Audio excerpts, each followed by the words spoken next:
Hi there, this is Adam Jones from the Wolf Rock. I've stolen Mr. Paul McCarthy to talk us through one of these Brig ribs on the stand. How are you, Paul? Very good. Good to see you. Good to see you. Yeah, well, we've jumped onto an Eagle 8, and to be honest, there's probably not many people that have spent more time on an Eagle 8 than you, and I want to pick your brains on a few of the key features that you see when you think about an Eagle 8. Well, I'm obviously biased, but this really is one of my favourite boats, and I say that as a boater, not as a salesman, really, for Brig. I think it's like one of the ultimate 8-metre family open day boats. I often say it to customers that I think it's one of the best open day boats on the market, not just open ribs. We're sat here now, look, we're very comfortable. We're around a table. We've got a fridge just underneath your calves there. Actually, very importantly, we've got a nice height on this back seat. I noticed a couple of boats out there were quite low seats in the back here, but it's quite a nice high position. We've got a good bit of protection here from the side. We've got a handle, cup holder. There's cup holders through the middle. It's designed to be at sea, this boat. We've got really good diameter tubes, so it doesn't rock around when we're at rest. From the back here, we've got a nice boarding ladder, loads of space with the lovely safe sea deck non-slip flooring to get on and off. We've even got, look here, a little aft shower which is standard on our boats in the UK, sea deck flooring throughout. And if we come, from here, just going forward, what a fabulous helm position that we've got on this boat. We've got a nice footrest. We've got the bolster seat position here. If we're really travelling fast, we can get down low behind the console. Now we've got loads of protection from this console. I think one of my favourite things as well when you're in that console is that you've got protection when you're standing up as well. It really is very protected all the time, isn't it? It's been well designed. If you want to stand up, you can helm the boat. If you want to just sit back on the bolster, you can. We've got more cup holders here. We've got a splash-proof compartment there for putting our phones into charge. The compass right in front of us. This one's fitted with a T-top, which is a lovely feature. It really does finish the boats off. You've got your windlass as well there. Fusion sound system, that's standard on all of our Brig Eagle range of boats. It's quite nice, this dual head-up display that we've got here. We can do that with Garmin screens if that's ordered. But something that you've said to me quite a lot about this integral piece at the bottom of the console that just adds that bit more stability around the console. Just talk us through the ways that these are designed. Well, the bottom half of the console here is part of the deck moulding. So what we're not doing is just self-tappering seats and consoles onto the floor of the boat. This is part of the structure of the boat, and then actually when we assemble the boats back at base, actually this is where they're bolted together. This console's not going anywhere. And the seat is actually bolted into the floor with special engineered fixings in the floor to bolt it in. So in fact, if you need to take that seat out for any reason, you can do. It's just going to be some bolts and it will just unbolt bolt out. And come away. You should also just notice that we've got massive scuppers at the back here. So in the unlikely event you get water on board, it's more likely to be rain than water from the sea, that actually it will self-drain out of the back and of clear. The boat, And of course, one of the great features on this is we have got this huge storage space inside the console.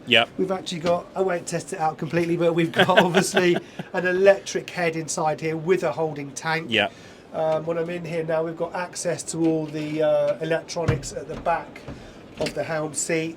A little locker here in the side. There's actually a bung in the floor so the water will drain out if you get water in here. But this is a great. It's a hell of a machine, isn't it? And such a luxury to have. On a boat this size, and you're not squeezing into a head in a console. No, it's not an afterthought. This is a proper space in here. That you can actually get in to actually use the facilities. And actually, one of the great features that actually not everybody does as well as what we do is this large sun deck area. So we've got. How long here? I mean, there must be 6 foot here. At least. And what I've noticed with quite a lot of the sun pads as well is that this seat on the front of the console, there's often a gap between this seat and the sun pad. The sun pad will start, say, here, but this one is right the way from the console all the way to the front of that squared off nose. And with that squared off nose, you're getting that extra bit of space. And, you know, we won't do it for the video, but I could pretty much sit next to Paul there and we would have plenty of space to lean on either side of the rib. There is so much space. Yeah, and you're on nice the bow. and low with this sun deck, so it's a proper sun deck, you Yeah. know. And actually, I noticed when I've been out with teenagers and stuff on the boat that, you know, 4 or 5 of them can sit around on this space, you know, having a chat, being chilled out. If there's just 2 of you, it's an amazing space to lay out on. Yeah. Whereas, yes, I really like that actually on this boat. Obviously, underneath here we've got a windlass. Yeah. It's just a very, very relaxing boat to spend the day on. That's why I always say that I think it's one of the best open 8-meter boats on the market. Yeah. Because it's just so comfortable with Yeah. a shower, a head, a table, a fridge, to actually spend the day on, and it's great fun to drive as well. So sort of it ticks all the boxes for the whole family. You know, and what we've got here is Brig. We're trying to sell family boats. You know, we're not trying to sell fast, out and out just power boats. These are family leisure boats, which are great handling boats. Yeah.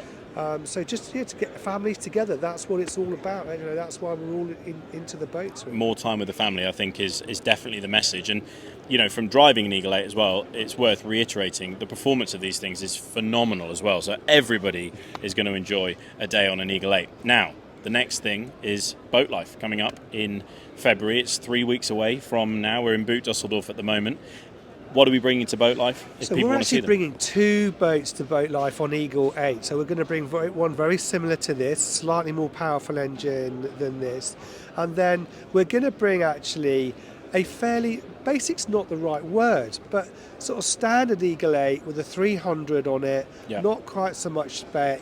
You know, that we're trying to price point around the £100,000 mark, you know, which for an 8-meter boat in the current market is extremely good value. So Absolutely. I want to show people as well kind of what you can buy for this budget, and then actually, look, if you want to spend a bit more money and put all the bells and whistles on it, you can then add a T-top, add a bigger engine, add sort of fridges, but still on the other boat, still trying to keep stuff standard, like the head, like a windlass, like a sun deck. So we're not stripping it out completely bare, but we will be showing two different types of boats that we can actually sell in this Amazing. range. Well, you heard it here first. There's also going to be an Eagle 6.7. We're going to be bringing iron boats. 6.7s. 2 6.7s. We're bringing iron boats to the show and UMS. But if you are looking to have a conversation about any Brig rib, then you need to come to BoatLife to have a chat with Paul, Matt, Jason and the team. Come and see these boats in person. If you haven't already and you've just been driving past them, floating around on one of the moorings near you, then you need to come and get your hands on board and feel the quality of one of these Brig Eagle ribs. They really are fantastic. Thanks for your time, Paul. Yeah, I just want to say, and I think, book an appointment. If you are really seriously thinking about coming to BoatLife and you want to spend some bit of time with me or one of the sales guys, then actually, give us a call, book an appointment or send an email. We're on Thursday, Friday will be the quieter days at the show. So I really would encourage people, if you're serious about spending some time looking at the boat and getting some time with a salesperson, actually, maybe Thursday, Friday would be a good idea. The weekends are always really busy, so it's really worthwhile just checking in first and actually make an appointment. We have got boats for this summer. There's not loads of stock boats. We've got a couple of stock boats we're taking to the show, and there are still options on boats that are coming in for this season. So it really is worth getting in touch before the show, planning it out. It will just make your life a lot easier. Absolutely. The season really is just around the corner. It's now 3 weeks to BoatLife. I'd never thought I'd be saying that. It feels like it's come around in no time, and it will be 6 weeks and we'll be fully into the summer season, and you'll want to be on your next rib. So come and see these boats at BoatLife. Get in touch with the team, book your appointments, and we will see you in a few weeks in the NEC. Please do. Look forward to seeing you. Take Cheers, care. guys.